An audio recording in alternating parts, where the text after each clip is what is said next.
8:05 de la mañana es la hora del este aquí en los Estados Unidos, 9:05 hora de Venezuela. Ya está con nosotros en vivo, en Buenos Días, nuestra compañera Gabriela Peroso, para ponernos en perspectiva con todos estos temas que son noticia y del interés de nuestra audiencia. Gaby, un placer saludarte, bienvenida. Hola Marjorie, buenos días a ti y a todos, ¿cómo están? Bien, si te parece, vamos a comenzar con el tema que está en el tapete noticioso y tiene que ver con esta reacción de Gustavo Petro. Hay algunos analistas que dicen que no pensó bien en el costo político y económico que traería una guerra contra Donald Trump tras negarse a aceptar a los migrantes colombianos indocumentados. ¿Qué piensas tú que privó o prevaleció en ese momento cuando Petro dijo no voy a aceptar a la población migrante? Bueno, en primer lugar, parece que ese mensaje, ese trino que envió, lo mandó madrugado, trasnochado, por no decir en qué condiciones estaba cuando lo hizo. Pero aquí lo curioso, Marjorie, es que sabes que en los últimos 4 o 5 años han llegado deportados, incluso esposados en muchos casos, desde Estados Unidos hacia Colombia, más de 540 vuelos. Incluso la administración Biden recientemente ha mandado a deportados colombianos de vuelta a su país. No sabemos por qué de la nada acaba de descubrir que sus compatriotas, que ahora está publicando en las redes sociales, están volviendo desde las tierras de Estados Unidos. Aquí yo creo que lo que se trata es de comenzar nuevamente a dibujar ese guión antiimperialista. Lo que pasa es que en este caso en particular le salió muy costoso, porque cada vez que estos pueblos latinoamericanos que se juntan en esta organización de izquierda comienzan con ese discurso, de alguna manera tienen muchas personas que lo siguen. El tema es que la reacción fue inmediata. Justamente tocaba a las visas de su personal más cercano, las visas de todos los colombianos, porque se amenazaba entonces con cerrar la sesión consular, y adicionalmente se estaba metiendo con los empresarios que exportan desde Colombia. Y obviamente no me puedo imaginar la cantidad de llamadas que recibió. Dicen que Álvaro Uribe Vélez y otros personajes de Colombia rápidamente conversaron con los funcionarios estadounidenses para bajar la presión. Sin embargo, esto ya es un ejemplo de lo que puede venir a futuro. Y yo recuerdo que te lo decía a ti, Marjorie, cuando decían, es que Trump inevitablemente va a tener que negociar con Maduro para que le reciba a los migrantes. No necesariamente es así. Donald Trump y su administración lo van a hacer de una manera distinta. Obviamente para muchos les gustará o no la manera en que la haga, pero utilizando entonces las fortalezas que tiene. Por tanto, yo creo que ningún otro país se va a negar a recibir a esas personas que tienen deportación, y que hay que entender que no es que las detuvieron ayer y hoy las están deportando, sino que pasan por un proceso. La mayoría de ellas ya tenían una deportación firme. Solo para que te deporten de manera expedita tienes que tener menos de 2 años en territorio estadounidense. Allí se aplican un proceso expedito que no pasa por las cortes, pero en los demás casos pasa por la corte. Es un proceso que ya se venía manejando incluso durante la administración anterior. Entonces, es parte de lo que viene, y yo creo que eso también le mandó un mensaje bastante fuerte a Maduro, a Cuba, a Nicaragua y a todas las dictaduras que quizás se van a negar a recibir a esos migrantes. Otro de los puntos que Trump ha abordado y ha incluido dentro de estas órdenes ejecutivas tiene que ver con ese anuncio de deportar a miembros de bandas organizadas, como es el caso del Tren de Aragua. Me gustaría que profundizaras con respecto a esto, porque se han hecho algunas redadas en estas últimas horas donde han podido dar con quienes ellos señalan que son miembros de esta organización. Sí, se ve claramente que están basándose en investigaciones previas que tienen las policías locales y también organismos como el FBI, la DEA, sabiendo dónde van estas personas, a qué hora van. Por ejemplo, hay redadas que se han dado en lugares nocturnos en donde se daban fiestas por invitación, y donde la mayoría entonces de las personas que asistía a estas especies de club o fiestas privadas son parte de esta banda criminal, el Tren de Aragua. Y adicionalmente me llama mucho la atención que por ahora no hemos visto a Donald Trump decir, ya te los voy a mandar, Nicolás Maduro, la banda criminal van de vuelta a tu país, sino que han, al parecer, adelantado algunas conversaciones, por ejemplo, con países como El Salvador, en donde tienen unas cárceles bien, bien estrictas y en donde podrían entonces terminar estos criminales. Incluso hablaba con algunos de los asesores cercanos a la nueva administración y dicen, no te extrañes que hasta algunos de esos miembros del Tren de Aragua puedan terminar, por ejemplo, en bases norteamericanas como Guantánamo. Imagínate que veamos eso. Creo que ellos están cuidándose doblemente de este tema porque recordemos los orígenes del Tren de Aragua, Marjorie. Ellos se forjaron en el crimen dentro de las cárceles de Aragua. Ellos lograron hacer toda esa organización criminal, incluso estando dentro de la cárcel. Muchísimos venezolanos conocemos de primera mano, de nuestros familiares, de nuestros amigos, cómo se elaboraban todos esos proyectos de extorsión, de secuestro, y eran personas que no estaban en la calle, sino que estaban dentro de las cárceles. Y aquí, hablando con varios de los funcionarios y otros expertos en la materia, han asegurado que le han alertado al gobierno norteamericano que tener a estas células dentro de las cárceles de Norteamérica se podría también convertir en un cáncer para el sistema penitenciario de Estados Unidos. Imagínate lo peligroso. Si ellos logran extenderse, que a veces es imposible pensar cómo han crecido tan rápido y en puntos tan distantes. Están en Chile y están en Denver, tú puedes decir, pero ¿cómo una organización criminal se puede hacer tan grande?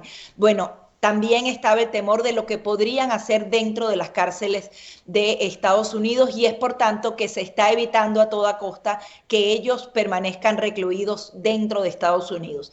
La función primordial va a ser sacarlos. Ya han habido algunas personas que están identificadas, que están deteniendo. Creo que durante el fin de semana hablan de entre 1.200 y 1.500 detenidos en total, la mayoría con antecedentes penales, pero también hablan de que se ha producido cierto caos en algunas de las detenciones, quizás personas que están detenidas que no pudieron probar en el mismo instante que tenían los documentos, poco a poco entonces van a ir saliendo. Y adicionalmente también se habla de que se están estableciendo cupos de al menos 75 personas detenidas por oficina de ICE, de todo el tema de control de migración. Entonces dicen que cuando estableces cupos a la policía, ellos se preocupan por cubrir esos cupos y no necesariamente entonces pueden acatar de manera precisa el debido proceso. Son algunas de las preocupaciones que se están dando, pero vamos a ver cómo se van a sortear en el camino. Sí, por un lado, pues Claudia Sheinbaum decía que en tan solo 6 días de haber asumido el poder, Trump ya habían enviado 4.000 migrantes a México,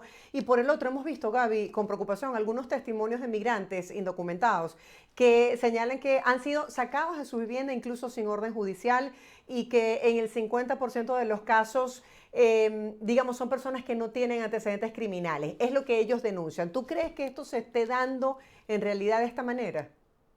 Es posible y hay que ahondar en cada uno de esos casos, Marjorie, porque, como te digo, ahorita si están realmente cumpliendo esas cuotas, sí o sí se van a dar casos específicos de abusos policiales, pero en otros casos ellos también han dicho claramente que van a detener a las personas, los que tienen órdenes de deportación, incluso van a asistir a hospitales, a iglesias, a escuelas en donde normalmente no hacen este tipo de redadas. Ellos han asegurado que tienen que tocar absolutamente todos los lugares para atrapar a estas personas con antecedentes penales. Si es así, va a ocurrir. Sin embargo, hay que estar muy vigilantes. Por ejemplo, veíamos ayer una escena de Dr. Phil, este famoso doctor y psicólogo de la televisión, que incluso trató de lanzarse a la política aquí en Estados Unidos. Estuvo haciendo algunas redadas con el zar de la frontera, Tom Homas, y veían cómo hablaban con un delincuente que además reincidente en delitos sexuales. Y le preguntaban y él con la cara dura decía que él no era ciudadano, que su mamá sí lo era y que él nunca había sido procesado por delitos sexuales cuando sí lo había hecho. También hay que entender que muchas de esas personas, habiendo cometido los delitos, van a negarlos tratando de ver si no revisan los antecedentes penales en su país o realmente aquí no tienen algún tipo de condena firme. todo esto va a ser bastante confuso. Esperemos que las autoridades lo hagan lo mejor posible y que no se cometan abusos policiales. Y por otro lado, están cumpliendo entonces el mandato que le dio el pueblo estadounidense, porque si aquí algo estaba claro es que se iba a hacer el mayor plan de deportación masiva de toda la historia de Estados Unidos. Se dijo todos los días de la campaña durante Donald Trump y la gente votó por eso. Esperemos entonces que sea todo el tema criminal.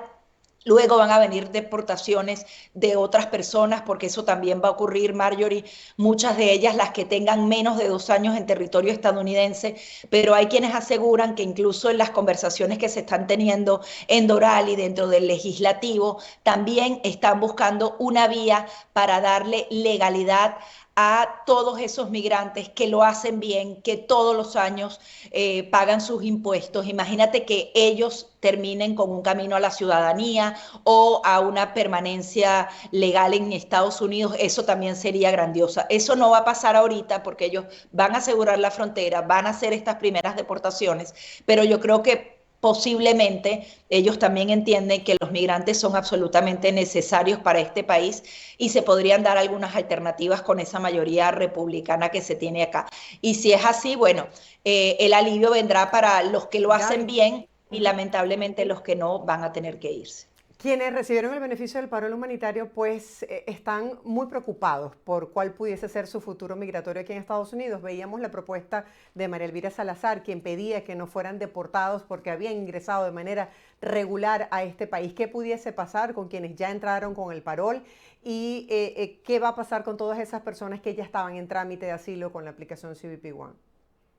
Sí, bueno, las personas que estaban en trámite de asilo hay que ver, no sabemos si nuevamente van a adelantar los casos más recientes para darles decisión, como se hizo en la antigua administración de Donald Trump. El tema es que son tantos casos, Marjorie, que es matemáticamente imposible que puedan decidir esa cantidad de asilos políticos. Y es por eso entonces que se esperaría que muchas de esas personas que tienen esperando tanto tiempo haciendo su asilo, que tienen su permiso de trabajo, puedan tarde o temprano conseguir una vía. Tienen el TPS. En el tema del parol humanitario, recordemos que fue la propia administración Biden que no renovó este beneficio de nuevo. Las personas van a cumplir ese lapso de 2 años y en esos 2 años tienen que pedir asilo político. Muchas de ellas ya no pueden pedir TPS porque no califican por la fecha de entrada que habrá sido posterior a julio de 2023, si no me equivoco, cuando renovaron este permiso. Lo más seguro es que vías como el parol humanitario no sean ejecutadas nuevamente o reactivadas por parte de la administración de Donald Trump, pero es importante acotar que eso se paralizó incluso desde antes de la administración. El TPS dicen que no necesariamente lo van a revocar porque podría ser entonces retado en las cortes, pero que al pasar los 18 meses también simplemente podría no renovarse. Lo acaban de renovar ahorita en enero, sería para mediados de 2026, cuando los venezolanos podrían entonces perder este beneficio migratorio. Sí o sí, lo ideal es que pidan el asilo político estando aquí en Estados Unidos. Pero, ¿qué puede pasar con ellos? En teoría, tienen muchísimo mejor estatus que otras nacionalidades, porque el pedir asilo político y tener el TPS tienes una protección, o sea, estás de manera legal en Estados Unidos.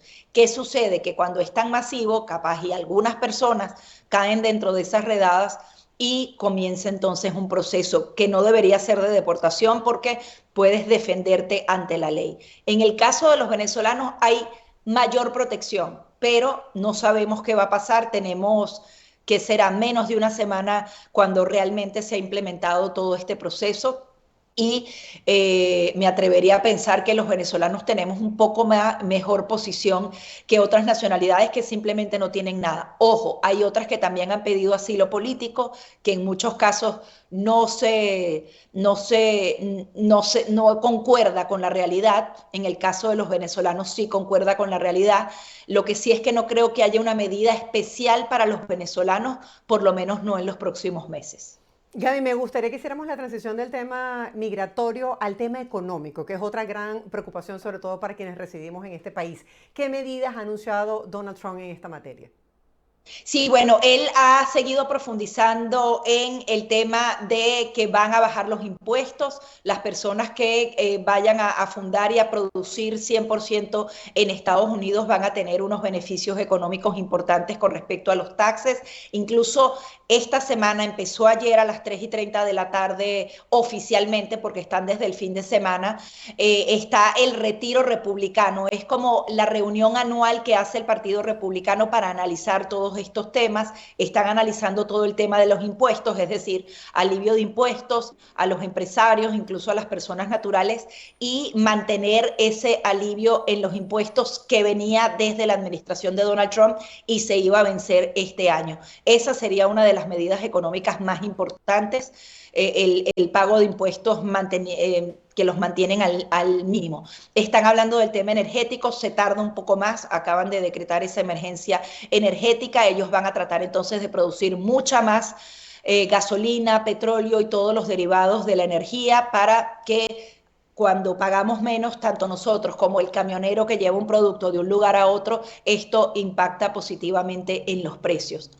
Y adicionalmente van a reactivar la industria nacional. Hay quienes aseguran que por un lado reactivas la industria nacional, pero por otro si vas a aplicar una serie de tarifas, los precios pueden subir, si se aplican a México, si se aplican a China, eso todavía no está ocurriendo, está en proceso, pero vamos a ver entonces cómo se maneja la dinámica. Pero sí o sí, la actual administración está trabajando de lleno, por lo menos en materia energética y de impuestos, para dar una solución que obviamente no es matemática ni inmediata. Además, es difícil pensar que el precio que actualmente estamos pagando los productos en el supermercado bajen sustancialmente, que digas, oye, ahora el arroz está a mitad de precio. Normalmente cuando llega a ese precio, sencillamente si son buenas acciones ya se paraliza en ese precio y no seguimos viendo la inflación que veíamos que estaba en el 3, en el 4, que llegó al 7%, pero ese 7% se va acumulando, sube 7, vuelve a subir 7, vuelve a bajar a subir 6, pero ese precio va creciendo, creciendo. Ya por lo menos congelarlo sería una buena noticia para todos los estadounidenses. Gaby, y según las fuentes que tú manejas, ¿cuál pudiese ser la orientación desde el punto de vista de relación comercial de petróleo de Estados Unidos con Venezuela? Bueno, pareciera que por los funcionarios que ha escogido Donald Trump no va a haber ningún tipo de negociación. Dick Durbin, quien es uno de los senadores del Congreso aquí en Estados Unidos, nuevamente ha desempaquetado, porque esto ya se ha hablado, una ley, por ejemplo, que prohíba comprar petróleo, parecida a la ley Bolívar, pero referida específicamente a la parte petrolera. No sé si eso se va a aprobar en el Congreso estadounidense. Donald Trump, durante su primer día en la sala oval, dijo que no necesitan el petróleo venezolano. Eso también puede apuntar a que haya un cambio definitivo. Hasta ahora no han dado luces, pero sabiendo de que se trata de Marco Rubio y de otras personas, podría entenderse que se puedan paralizar entonces algunas de las licencias que permiten la venta de petróleo. También hemos visto otros artículos que se han publicado en medios como The Hill, en donde aseguran que el tema de las sanciones termina afectando severamente al pueblo venezolano porque ellos viven en su burbuja y, por ejemplo, el tema de el cambio, la inflación dentro de Venezuela, cuando existen unos dólares que de una manera legal entran a el sistema económico venezolano, eso de alguna manera permea y beneficia a toda la sociedad venezolana. Hay quienes apuntan, y hemos visto los últimos artículos, que dicen que Nicolás Maduro sí de manera legal a través de las licencias petroleras que actualmente existen o se voltearía rápidamente a Irán, a China, a Turquía y a los demás actores que le compran, terminaría teniendo las mismas ganancias, quizás un poco menos, pero tiene menos y tiene menos entonces que reportar. Cuando se hace de manera legal, hay entonces un dinero que pasa por todo el mercado cambiario nacional y llega pues un poco más a los venezolanos. En el otro caso es dinero oscuro que ellos mismos reservan.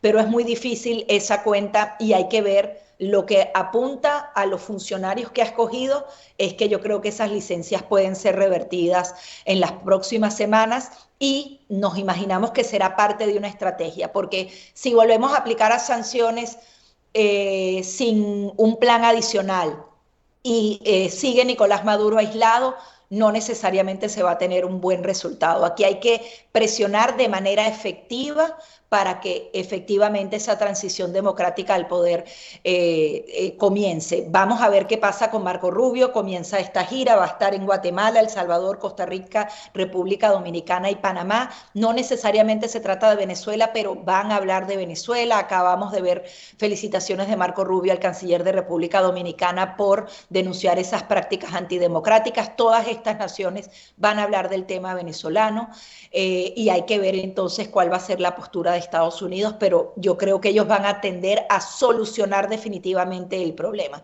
Ya han decretado al Tren de Aragua como una organización criminal. Adicionalmente, vienen con el precedente de la administración Biden de subir la recompensa a la cabeza de Nicolás Maduro. Yo creo que ellos van a seguir por esa senda de identificarlos no solamente como una dictadura, sino como una organización que también representa un peligro a la seguridad nacional de Estados Unidos. Gaby, quédate con nosotros que me gustaría analizar este tema contigo. Entre tanto, les comparto a la audiencia que tenemos una información de último minuto.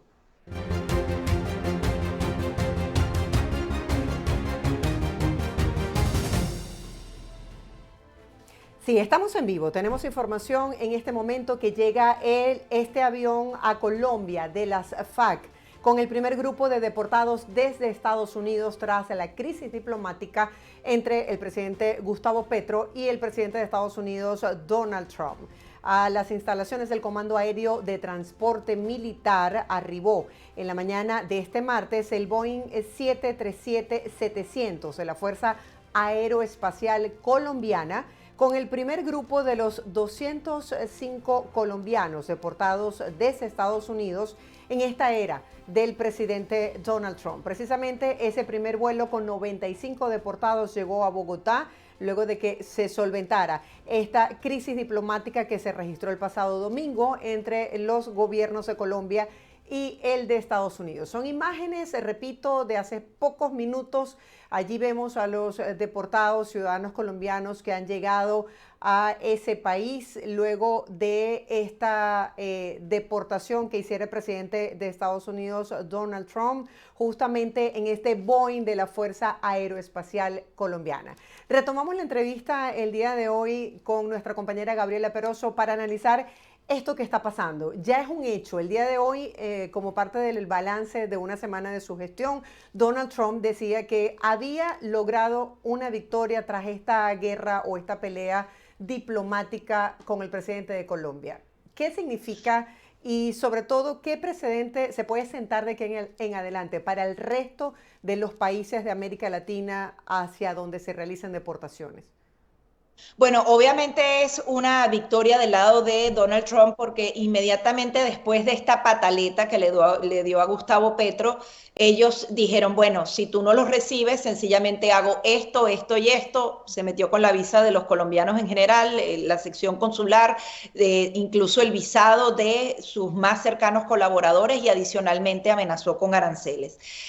Pero aquí nuevamente quiero retomar el punto inicial. Estos vuelos de deportación, Marjorie, en este instante quizás van a ser mucho más frecuentes a partir del futuro, pero ya la administración Biden y las demás administraciones han mandado estos aviones con algunos de ellos esposados. Hablamos, creo que el número específico son 547 aviones, no migrantes, de deportados que se han recibido. Gustavo Petro los ha recibido, los recibió el presidente Iván Duque, o sea, es una práctica común. Sin embargo, Gustavo Petro perdió esta batalla porque tuvo que echarse para atrás, incluso sus funcionarios diplomáticos tuvieron que arreglarlo y ahora se está aprovechando, porque si empiezas a ver la cronología, hace 15 horas comenzó Gustavo Petro. En la madrugada llegarán nuestros connacionales a territorio venezolano, a territorio colombiano. los traerá nuestra aviación. Venían en un avión de Estados Unidos, al parecer estaba autorizado, así lo dijo Marco Rubio, y cuando estaban en pleno vuelo lo desautorizaron. Eso normalmente no se debe hacer entre dos naciones que tienen unas relaciones sanas y fructíferas. Hablan entonces la dignidad del deportado. Luego publicó un video rarísimo con algo de los mexicanos, tendríamos que poner el audio, algo grande va a pasar, y bueno, y una cantidad de imágenes de personas de